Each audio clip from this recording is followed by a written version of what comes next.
అనుభవాలు మనకు రావాలి. బెరయా సంఘ విశ్వాసులు సేవకులు ఏది చెప్తే అది నమ్మేరు. లేఖనములు అలాగున్నాయో లేవో పరిశీలన చేస్తారు. ఎవరు? బెరయా విశ్వాసులు. సో కనుక తప్పకుండా దేవుని బిడ్డలుగా గ్రహించాలి. ఎందుకు ఈ మాట నేను చెప్తున్నాను అంటే, ఈ బైబిల్ని చాలా చక్కగా మేము చెప్తున్నాం, చక్కగా మీరు వింటున్నారు. అదే వేస్ట్ అంటున్నాను నేను. మీకు అర్థమయ్యే శైలిలో ప్రసంగం చేయనని చెప్పాను కదా. కొన్ని మంచి ఇంట్స్ చెప్పేసి వెళ్ళిపోతాను. మరోసారి వస్తాను, అప్పుడు ప్రసంగం చేస్తాను. రైట్, దేవునికి స్తోత్రం. అలాగని ఇది ప్రసంగం కాదనుకోకండి, ప్రసంగమే. కాస్త బైబిల్ స్టడీలా చెప్తాను అనమాట. అది ఎందుకంటే మొదటి రోజు కదా. సో దేవుని బిడ్డలారా జాగ్రత్తగా గ్రహించాలి. ఈ బైబిల్ అనేది ప్రభు ముందుగా ఆలోచించింది ఏంటంటే, ఇది వినే పుస్తకం కాదు. అది తెలుసుకోవాలి. ప్రతి విశ్వాసి తెలుసుకోవాల్సింది ఏమిటంటే, ఇది వినే పుస్తకం కాదు. ఇంకో మాట కూడా చెప్తాను ఎక్స్ట్రా, వినటం వేస్ట్. దేవుని వాక్యాన్ని వినటానికి మీరు వస్తే ఖచ్చితంగా మీ విశ్వాసం దెబ్బతిన్నట్టే. దేవుని వాక్యం వినేది కాదు, దేవుని వాక్యం వినేది కాదు.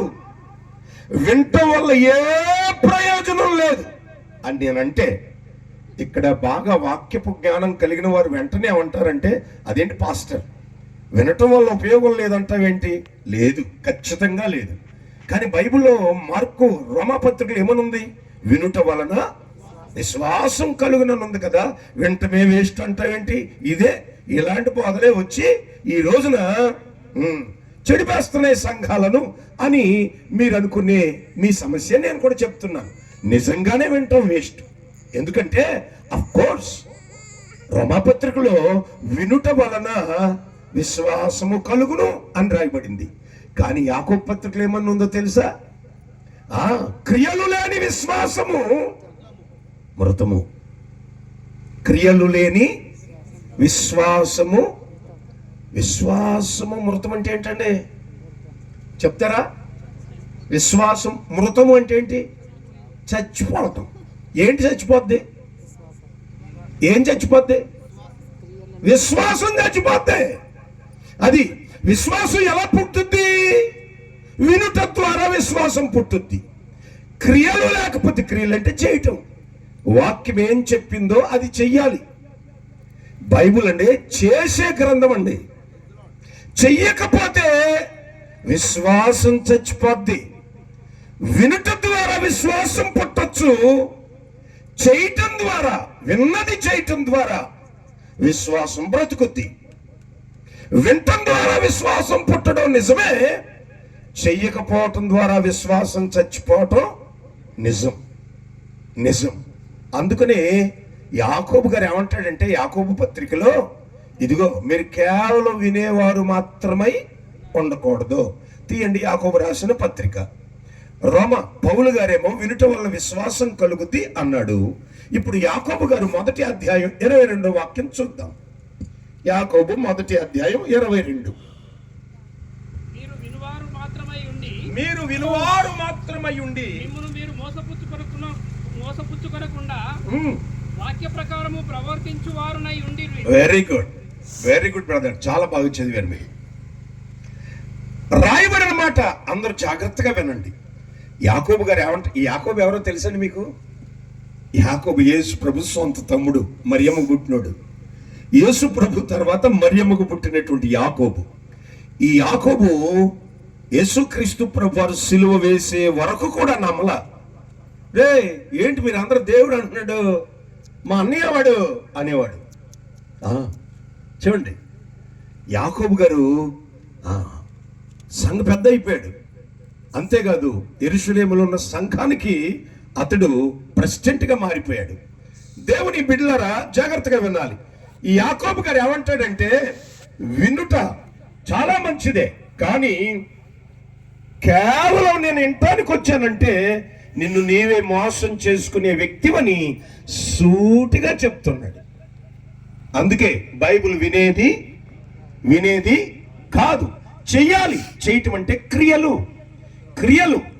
నా దేవుని బిడ్డలారా, ఈ రోజున ఎంత విరివిగా వినబడుతుందో వాక్యం, చాలా విరివిగా వినబడుతుంది. రకరకాలైన బోధలు వినబడుతున్నాయి.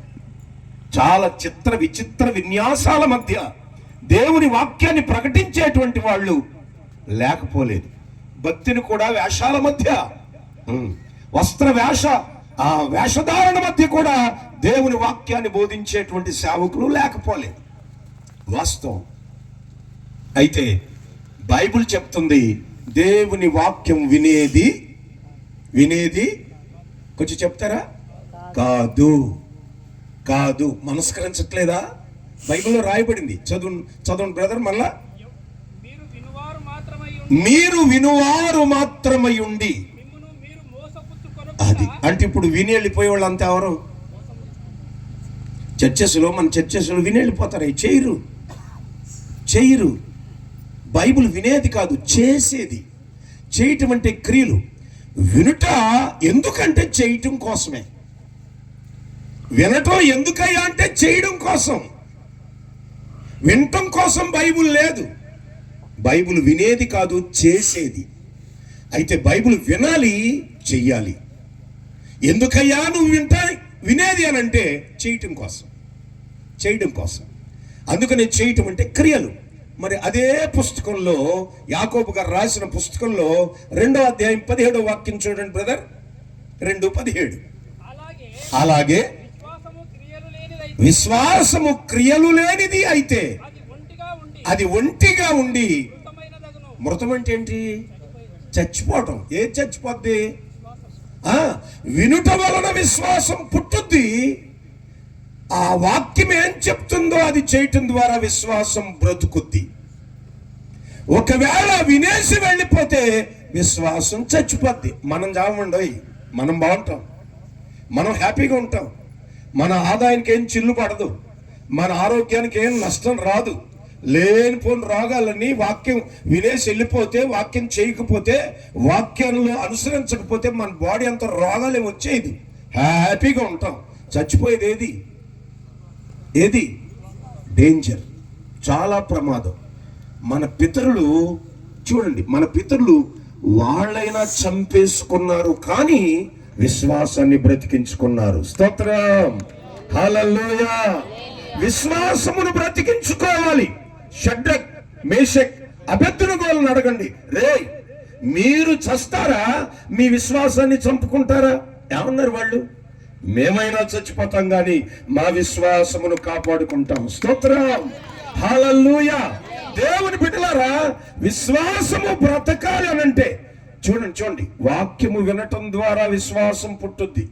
ఈ వాక్యాన్ని సేవకులు చెప్పగా మీరు వినటం ద్వారా విశ్వాసం పుట్టుద్ది.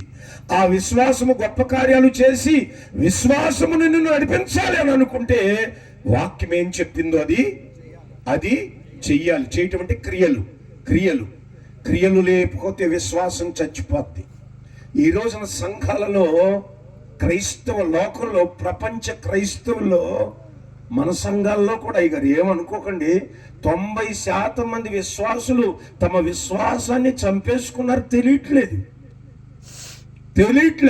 నేను వింటున్నాను దేవుని వాక్యం శ్రద్ధగా వింటున్నాను, రాసేసుకుంటున్నాను, నోట్స్ రాసేసుకుంటున్నాను. మా పాస్టర్ గారు చెప్పింది కాకుండా చుట్టుపక్కల చెప్పిందంతా వింటాం. వినటం వేస్ట్. నిన్ను నీవే మోసం చేసుకుని వెళ్తున్నావు. నిన్ను నీవు మోసం చేసుకుని బ్రతుకుతున్నావు. దేవుని బిడ్డలరా, జాగ్రత్తగా గ్రహించాలి. ఈ మొదటి రాత్రి సియోను కొండలోంచి దేవుడు మాట్లాడుతున్న నగ్న సత్యం ఏమిటంటే, ఇక్కడ కూర్చున్న మీరు, ఒకవేళ పల్లెలోకి వెళుతుందో లేదో నాకు తెలియదు, కానీ ఇక్కడ కూర్చున్న మీరు ఒక నూతనమైన అభిషేకం కలిగి, తీర్మానం కలిగి ఇక్కడి నుంచి అడుగు బయట పెట్టాలి. అదేమిటంటే, ప్రభువా, ఈ రోజు మొదలుకొని ఏదైతే నేను వింటానో అది చేస్తాను. దేవునికి స్తోత్రం. ఏమండి, చేసేవారే దేవునికి కావాలి, చేసేవారే దేవుని భక్తులు.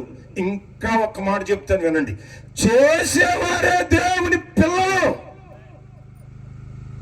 వినేవాళ్ళు కాదు. ఒక్క మాట చెప్పనా, మీకంటే శ్రద్ధగా సైతాన్ గడు అంటాడు. చాలా మంది క్రైస్తవుల కంటే శ్రద్ధగా సాతాను వింటాడు. ఒకవేళ మైక్ కనుక వినపడక సండే ఏదన్నా అబ్జెక్షన్ వచ్చి పెట్టలేదు అనుకోండి, సోమవారం పొద్దున్నే వచ్చేస్తాడు. మా ఊర్లో ఒక ఆయన ఫుల్ ఆన్ అయిపోయి ఉంటాడు. అంటాడు, పాస్టర్ గారు ఏ మైక్ ఎట్టలేదేటి, మైక్ పెట్టాలి కదా, మేము అందరం వింటున్నాం అక్కడ గుడి కంటే రాంగానే దూరం నుంచే. మరి ఆడికి మనకి తేడా ఏంటి? ఆడు దూరం నుంచి అంటాడు, మనం లోపల నుంచి అంటున్నాం. ఆడు చేయడు, మనం చెయ్యం. అది సంగతి. వాళ్ళు చేయరు, నువ్వు చెయ్యవు. ఇక మరి ఎందుకు నువ్వు విశ్వాసివని? అందుకే ప్రకటన గ్రంథం సెలవిస్తుంది ఏమని? జీవించుచున్నవన్న పేరు నీకున్నది గాని నీవు మృతుడవే.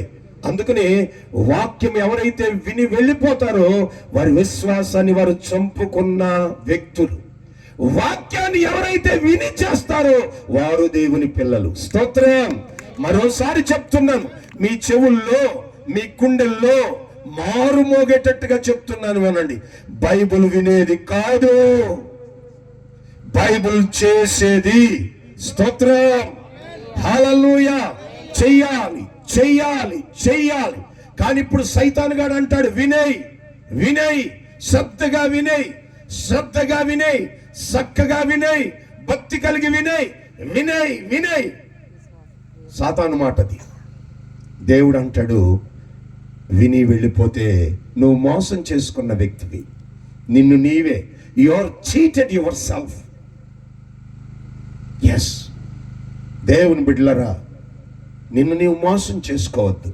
నేను దేవుని వాక్యం విన్నానని తృప్తి పడకు. విన్న వాక్యం ఎంత చేశాను అనే దాన్ని బట్టి తృప్తి పడండి. చేసేవారు ఈ రాత్రి దేవునికి కావాలి. నువ్వు చేస్తే నీ పట్ల ఆయన కూడా కార్యాలు చేస్తాడు. నేనేం చేయను, ఊరికి వింటానంటే ఆయన కూడా వింటాడు. ఈయన ఊరుకుంటాడు ఆయన. సో కనుక తప్పకుండా వినటం కాదు, చెయ్యాలి చెయ్యాలి. స్తోత్రం. హల్లెలూయా. ఆది కాండం నుంచి ప్రకటన గ్రంథం వరకు భక్తులు చేసి భక్తులుగా మారారు. దేవుని దృష్టిలో భక్తులుగా గుర్తింపు పొందారు. దేవుని దృష్టిలో చేసిన వారే ఆయన హృదయంలో ఉన్నారు. జీవగ్రంథ పుటల్లో రాయబడిన వారి మాటలు, వారి కార్యాలు, నా దేవుని బిడ్డ వారి పేర్లు, చేసిన వారి పేర్లు. చేసిన వారు, విన్నవారు కాదు. నా దేవుని బిడ్డ విని తృప్తి పడితే నీ అంత మోసం ఇంకెవరు జరగట్లేదని ఆలోచించుకోవాలి. దేవుని బిడ్డలారా చూడండి, ఆది నుండి చేసిన వారి గురించి 2-3 విషయాలు చెప్పేసి ముగిస్తాను. నవహు ఒక వాడం చెయ్యి అన్నాడు. వినేసి ఊరుకున్నాడా? విని ఊరుకున్నాడా? చేశాడు. దేవునికి స్తోత్రం. హల్లెలూయా. వాడ చేశాడు. 120 ఏళ్ళు పట్టింది. 120 ఏళ్ళు వారం చేస్తున్నాడు, ప్రకటిస్తున్నాడు. ఇదిగో చేస్తున్నాడు, చెప్తున్నాడు. ఇంకో సంగతి ఏంటంటే, ఈ వాడను చేయడానికి చాలా మంది కూలీలు, ఇంచుమించు 300 మంది చేశారట. చరిత్ర చెప్తుంది, బైబిల్లో లేదు, చరిత్ర చెప్తుంది. 300 పీపుల్. వాళ్ళకు కూడా స్వార్థ చెప్పాడు అయ్యగారు. ఏమనే నోవహ్ గారు, మీ వృత్తి వ్యవసాయం కదా, ఇదేంటి పడవ కట్టెత్తున్నారు ఏంటి అంటే వాళ్ళకి చెప్పాడు, ఒక బలమైన జలప్రళయం రాబోతుంది. నా దేవుడు ఈ ప్రపంచాన్ని ఊడ్చివేయబోతున్నాడు. కారణం ఏమిటంటే ప్రపంచంలో ఎక్కడ చూసినా పాపం పాపం పాపం పాపం పాపం పాపంతో నిండిపోయింది. నా ప్రేమ కోల్పోయారు ప్రజలు. నా ఆలోచనలన్నీ విడిచిపెట్టేశారు. తమ చేతులతో నిర్మించిన వాటిని, నా చేతులతో మిమ్మల్ని నేను నిర్మిస్తే మీ చేతులతో మీరు నిర్మించుకున్న వాటిని దేవుడిగా చేసుకున్నారు. ఎంత ఘోరం! What a pity! అందుకనే వారి పాపం విగ్రహారాధన ఏం చేసిందంటే వ్యభిచారంలోకి మార్చింది. నా దేవుని బిడ్డ విచ్చలవిడి బ్రతుకు, తల్లి లేదు, పిల్ల లేదు, వరుస లేదు, వాయువు లేదు, పాపం పాపం, త్రాగుడు అనేక రకాలైన వ్యసనాలకు వారు బానిసలై వారి జీవితాన్ని పతనం చేసుకున్నారు. నా దేవుని బిడ్డ జాగ్రత్తగా గ్రహించాలి. అయితే దేవుడు చూసి నొచ్చుకున్నాడు. చేసిన దేవుడు నొచ్చుకున్నాడు. ఇక ఈ భూమి మీద మనుషులు ఉండడానికి వీల్లేదు. అయితే దేవుని బిడ్డలారా, వాళ్ళందరిని చూసినప్పుడు నోవహు తరములో అతడే నిందారహితుడిగా కనబడ్డాడు. స్తోత్రం, హల్లెలూయా. ఏంటి నిందారహితమైన జీవితం అంటే ఏంటి? ఏం లేదు రాములు గారు. నిందారహితమైన జీవితం దేవుని దృష్టిలో నిందారహితమైన జీవితం ఏంటంటే దేవుడు చెప్పింది చేసేవాడే నిందారహితుడు. స్తోత్రం, హల్లెలూయా. నోవహు ఒక వాడను కట్టాడు, అందరికీ ప్రకటించాడు. ఎవరు రాలే, మాకు తెలుసులే అన్నారు. మాకు తెలుసు, ఎన్నో తుఫానులు చూసాం, జలప్రళయం అంట, మేము ఎరగని జలప్రళయం కాదు, ఎన్నో చూసాం అన్నారు. దేవుని మాట, నోవహు మాట చాలా తేలిగ్గా తీసుకున్నారు. అయితే దేవుని బిడ్డలారా, దేవుడు అంటాడు, నోవహు వీళ్ళెవరో రావట్లేదు గనుక పశువులను పిలువు. ఈ వాడ కట్టింది ఎవరి కోసం? కానీ ఎవరు వస్తున్నారు చూడండి. ఇప్పుడు వాడలోనికి రాని మనుషుల మేల, వాడలోనికి రానటువంటి మనుషులు మేల, వాడలోనికి వచ్చిన పశువుల మేల. అంతేగా? వాడలోనికి కుక్కలు వచ్చాయి, మనుషులు రాలా. వాళ్ళలోనికి పావులు వచ్చాయి, మనుషులు రాలే. ఇంకో మాట చెప్పనా, వాళ్ళలోనికి గేదెలు వచ్చాయి, గేదెలు, మనుషులు రాలా. ఇంకొక మాట చెప్పనా, గాడిదలు వచ్చాయి. ఇంకా హీనమైన చెప్పనా, పంది కూడా వచ్చింది. ఎవరు రాలా? చేయలే, వాళ్ళు విన్నారు అంతే. స్తోత్రం. మరి పశువు చేసింది కుక్క కమాన్ అంటే వచ్చింది. పంది కమాన్ వచ్చింది.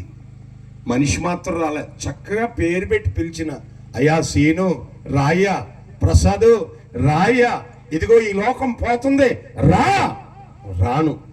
చూసారా? రాడు, వింటాడు, చెయ్యడు. ఏమైంది? తలుపు వేయబడింది, జలప్రళయం ప్రారంభమైంది. ప్రళయం ప్రారంభమైన తర్వాత అప్పుడు ప్రారంభమైంది భక్తి. వేస్ట్. చెప్పినప్పుడు విని వదిలేశారు, కట్టినోళ్ళు కూడా వదిలేశారు. నా దేవుని బిడ్డ జాగ్రత్త. ఎందుకు ఈ మాట చెప్తున్నానంటే, రాబోతున్నటువంటి ఉగ్రత నుండి కూడా తప్పించబడాలంటే విని సంబరపడకండి. ఆయన చాలా బాగా మాట్లాడాడు, ఈయన చాలా సూపర్, ఇలాంటి సర్టిఫికెట్లు ఇవ్వకండి. చెయ్యండి, చేయటం నేర్చుకోండి. దేవుని వాక్యం వినేది కాదు. మరోసారి ఇదిగో ఈ ఎన్కేపల్లిలో మొదటి రాత్రి దేవుని సముఖంలోకి వచ్చిన, ఈ సియోను ప్రాంగణంలోకి వచ్చిన దేవుని పిల్లలైన మీ అందరికీ చేతులు జోడించి, మా ప్రాంతం అయితే దండం పెట్టి అంటారు. అంటే దిగిపోయిన మాట అన్నమాట. బాగా పాదాల దాకా దిగిపోయిన మాట ఏంటంటే, దండం దొర అంటారు. సో దండం పెట్టి చెప్తున్నాను, బైబిల్ వినేది కాదు, బైబిల్ చేసేది. ఒక్క మాట చెప్తాను వినండి, ఒక్క మాట చెప్తాను. బైబిల్ని, నీ దేవుని మాట నువ్వే చేయకపోతే అన్యులు అలా చేస్తారు. వాళ్ళకి ఏం పని? ఆలోచించుకోండి ఒకసారి. దేవుని పిల్లమై ఉండి కేవలం విని విని విని సంతోషించి చేయక, మరి నువ్వే చేయకపోతే ఎవరు చేస్తారు? Question your self. దేవుని బిడ్డ అంటావే, బాప్తిసం పొందావే, మందిరానికి వెళ్తావే, ఇవన్నీ మీకు విషయం చెప్పనా, ఎండిపోయే పనులు, ఇవన్నీ శపించబడే పనులు. బాప్తిసం, మందిరానికి వెళ్ళటం, ఇవన్నీ శపించబడే పనులు. ఒక్క విషయాన్ని చెప్తాను వినండి. యేసుక్రీస్తు ప్రభు వారికి మార్కు సువార్త 11వ అధ్యాయంలో ఆకలేసిందట. ఆకలేస్తే ఆయన ఆకలి తీర్చడం కొరకు ఆకులు కలిగిన అంజూరపు చెట్టును చూశాడు. ఆకులు కలిగిన అంజూరపు చెట్టు, ఆకులుండుట చూచి, కాయలు ఉండటం కాదు, పళ్ళు ఉండటం కాదు, ఆకులు ఉండడం చూసి ఒడివడిగా ఈ చెట్టు దగ్గరికి వెళితే నా ఆకలి తీరుద్దని ఆకులు చూసి వెళ్ళాడు. ఆకులు పైకి కనబడుతున్నాయి, ఆకులు పచ్చగా కనబడుతున్నాయి. ఆ చెట్టు యొక్క సమృద్ధి ఆకులు చెబుతున్నాయి. అది ఎంత క్షేమంగా ఉందో ఆకులు చెప్తున్నాయి. అది ఎంత పచ్చగా ఉందో ఆకులు చెప్తున్నాయి. అది ఎంత సంతోషంగా ఉందో ఆకులు చెప్తున్నాయి. అది పెరుగుతుంది, ఆశీర్వదించబడినట్టుగా కనబడుతుంది, అభివృద్ధి చెందుతుంది, విస్తరించుతుంది. కారణం ఏంటంటే పచ్చగా, ఏ లోటు లేదు, పురుగు లేదు, అన్ని ఉన్నాయి, రోగం లేదు. ఆకులు ఆకులు చెట్టు నిండా ఆకులు ఉన్నాయి. ఆకులు చూశాడు. ఒడివడిగా యేసయ్య వెళ్ళి ఆకులు కలిగిన అంజూరపు చెట్టును చూసి ఆకలి తీర్చుకోవాలనుకున్నాడు. వెళ్ళి చూస్తే ఏమీ లేదు, ఆకులు తప్ప ఏమీ లేవు. ఆకులు పైకి కనబడతాయి, ఆకులు ఆకలి తీర్చవు. ఆకు వెనుకున్న ఆత్మీయ ఫలం యేసయ్య ఆకలి తీర్చుద్ది. స్తోత్రం, హల్లెలూయా. అయితే అక్కడ రాయబడింది అది పండ్ల కాలము కాదు. మీకు అంజూరపు చెట్టు వేరండి, అన్ని చెట్లు వేరు, అంజూరపు చెట్టు వేరు. దేవుడు క్రైస్తవులకు పాఠాన్ని నేర్పడం కొరకు దేవుడు నిర్మించినటువంటి చెట్టు ఏదైనా ఉందంటే అంజూరపు చెట్టు. అంజూరపు చెట్టు ద్వారా మనందరికీ పాఠం నేర్పాలనుకున్నాడు. ఎవడో అంజూరపు చెట్టు ఫలాలు తినడానికి పనిచేస్తాయి, కానీ మొట్టమొదటి దేవుని ఉద్దేశం ఏంటంటే క్రైస్తవులమైన మనకు పాఠం నేర్పడానికి అంజూరపు చెట్టును సృష్టించాడు దేవుడు. దేవునికి స్తోత్రం. అయితే అంజూరపు చెట్టు ఆయన ఆకులు సమృద్ధిగా ఉన్నాయి, ఆకులు కనబడుతున్నాయి, ఆకులు పచ్చగా ఉన్నాయి. వడివడిగా ఆకులు చూసే వెళ్ళాడట, కాయలు చూసి వెళ్ళా, పండును చూసి వెళ్ళా, పిందెను చూసి వెళ్ళా. ఆయన ఆకును చూసే వెళ్ళాడు. ఆకు ఉందంటే నాకు తప్పకుండా ఈ చెట్టు ఆకలి తీరుస్తుందని ఒక గొప్ప సృష్టించిన దేవునికి తెలుసు. అయితే విషయం ఏంటంటే అక్కడికి వెళ్ళి చూస్తే ఏమీ దొరకలేదు, ఏమీ దొరకలేదు. కింద రాస్తాడు మార్కు గారు, అది పండ్ల కాలము కాదు. పండ్ల కాలం కానొచ్చేప్పుడు వచ్చి ఎదిగితే ఏం దొరుకుద్ది అని ఆలోచించే క్రైస్తవులు కూడా చాలా మంది నన్ను ప్రశ్నించారు. జాగ్రత్త, ఒకవేళ మీకు కూడా ఆ డౌట్ వస్తే గనక వినండి. విషయం ఏంటంటే అందుకనే అంజూరపు చెట్టు ప్రత్యేకం. చెట్లన్నీ వేరు, అంజూరపు చెట్టు వేరు. దానికి ముందుగా ఇంకో మంచి మాట చెప్పనా, మనుషులందరూ వేరు, క్రైస్తవుడు వేరు. చపలు కొట్టండి గట్టిగా, hallelujah. You are separated man, you are separated being. దేవుని పిల్లలారా, మనము చాలా ప్రత్యేకమైన వారు. లోకం వేరు, క్రైస్తవ్యం వేరు. లోక మనుషులు వేరు, క్రైస్తవుడు వేరు. దేవునికి స్తోత్రం. క్రైస్తవుడు ఎవరు అనగా దేవుని ఆకలి తీర్చడానికి నువ్వు నిర్మించబడిన వ్యక్తివి. అయితే విషయం ఏమిటంటే ఈ రాత్రి అది పండ్ల కాలం కాదట. చిత్రం ఏమిటంటే పండ్ల కాలం, పండు తింటారు. అయితే పండు ఎప్పుడవుద్దంటే పిందె ప్రారంభం అవ్వాలి. పిందె ఒకటి నెల పైనే ఉంటుంది. కాయ అవ్వాలి, పిందె కాయ అవ్వాలి. కాయ అవ్వడానికి 2 నెలలు పట్టుద్ది. కాయ పండవడానికి 3 నెలల టైం అవుద్ది. పిందె, కాయ, పండు. యేసు ప్రభువు పండ్ల కాలం అన్నాడు రాలా అంటే జాగ్రత్తగా వినాలి. అందుకే అందరూ వేరు, మనం వేరని చెప్పడానికి. అన్ని చెట్లు వేరు, అంజూరపు చెట్టు వేరని చెప్పడానికి. అంజూరపు చెట్టు చరిత్ర చెప్పనా, అది ఎలా సృష్టించబడిందో. అంజూరపు చెట్టు ఆకులు రాలికాలం ఉంటుంది, మొత్తం ఆకులన్నీ రాలిపోతాయి. ప్రతి లీఫ్ ఎలా అంటే 3 బారిపోయిన చెట్లు కొమ్మలు తప్ప ఒక్క ఆకు కూడా ఉండదండి. అయితే వసంతకాలం వస్తుంది కదా, వసంతకాలం వచ్చిన వెంటనే ఈ 3 బారిపోయిన చెట్లోంచి చిగురుటాకులు వస్తాయి. ఈ చిత్రం ఏమిటంటే ఆకుతో పాటే పిందె కూడా వస్తుంది. అది ఆకుతో పాటు పిందె వస్తుంది. ఆకు ఉందంటే దాన్ని ఏముండాలి, పిందె ఉండాలి. పిందె పెరగడానికి 1.5 నెల పడుద్ది. కాయ అవుద్ది, ఆకు ఉంటుంది, కాయ ఉంటుంది. పిండి ముందు పిందు, ఆకు పిందె కలిసి వస్తాయి. అది ఆకుతో పాటే పిందె కలిసి వస్తుంది. అయితే ఆకు చాలా పెద్దగా ఉంటుంది, ఆకు దూరానికి కనపడుతుంది, పిందె చిన్నగా ఉంటుందండి, చాలా చిన్న, ఓ ట్యాబ్లెట్ కంటే చిన్న ట్యాబ్లెట్లా ఉంటుంది. అది ఎందుకంటే మా ఇంటి దగ్గర, మా చర్చి దగ్గర ఉన్నాయి కనుక నేను తింటాను. అందుకని దేవుని బిడలారా, అది పెరగడానికి 1.5 నెల పడుద్ది. కాయ అవ్వడానికి. కాయలు బాగుంటాయి, పిందులు చాలా మధురంగా ఉంటాయి. అంజూరపు చెట్టు యొక్క పిండి చాలా టేస్ట్. కాయలు తింటారు, పండు కూడా తింటారు. అయితే విశేషం ఏంటంటే పిందె కాలం చూడండి, ఆకుండుద్ది, కాయైనా ఆకుండుద్ది, పండైనా ఆకుండుద్ది, ఆకు వెనుక ఫలం ఉంటుంది. అయితే ఇశ్రాయేలు ప్రజలు పిందెలు తింటారు, బాగా టేస్ట్గా ఉంటాయి. ఇంకో మాట చెప్తాను వినండి, పండు కంటే పిండి చాలా మధురంగా ఉంటుంది. అది పండు కంటే పిందె చాలా మధురంగా ఉంటుంది, వాస్తవం. అయితే విషయం ఏంటంటే ఇప్పుడు ఆకుందంటే దాన్ని పిందె అయినా ఉండాలి, కాయ అయినా ఉండాలి, పండైనా ఉండాలి. పక్కన అవడానికి ముందు 2 దశలు ఉన్నాయి. పిందె ప్రారంభం, కాయ, పండు. యేసు ప్రభువు ఎప్పుడు వచ్చారు? పండ్ల కాలం కాని దినాన్ని వచ్చారు. పండ్ల కాలం ఇంకా రాలా. దాని అర్థం ఏమిటంటే యేసు ప్రభు ఎప్పుడైనా రావచ్చు. స్తోత్రం, హల్లెలూయా. అయితే కేవలం ఆకులు మాత్రమే, ఆకులు పైకి కనబడతాయి, ఆకు వెనుక ఆకు యొక్క ఫలం ఉండాలి. నువ్వు బాప్తిసం పైకి కనబడుద్ది, ప్రార్థన పైకి కనబడుద్ది, సభలు పైకి కనబడి అన్ని ఆకులే, ఆకులే, ప్రసంగాలు ఆకులు, ప్రార్థన ఆకు. అయితే బైబిల్ అంటుంది చూడండి, మందిరం ఉందే ఆకు, ఈ శిలువ ఉందా ఆకు. ఎంతమందికి కనబడుద్ది?